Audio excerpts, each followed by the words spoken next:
Thank you, Mr. Speaker. Mr. Speaker, I rise briefly just to make a contribution on this bill, Mr. Speaker.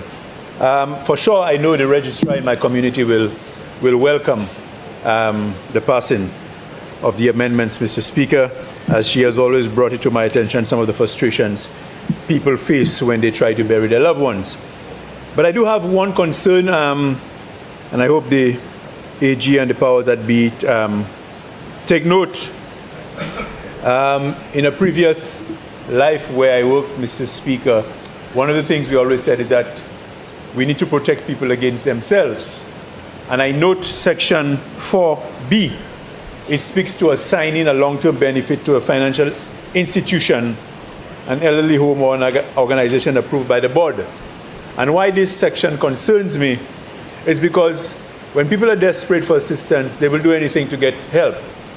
And I think for people to assign, and we always know that NIC payments should never be assigned to a financial institution to pay any debt. That's what people will live on after they have retired.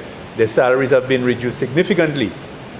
But when you assign NIC payments and the person gets to that stage, you might well be creating a whole society of destitutes because people will not have the luxury of, however small it is, an NIC payment to meet certain payments meet certain bills, because it has now been assigned to pay a loan.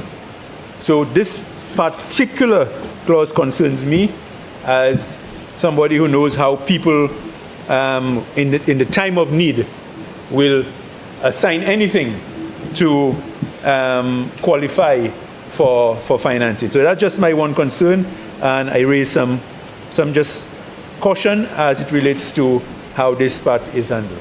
Thank you, Mr. Speaker.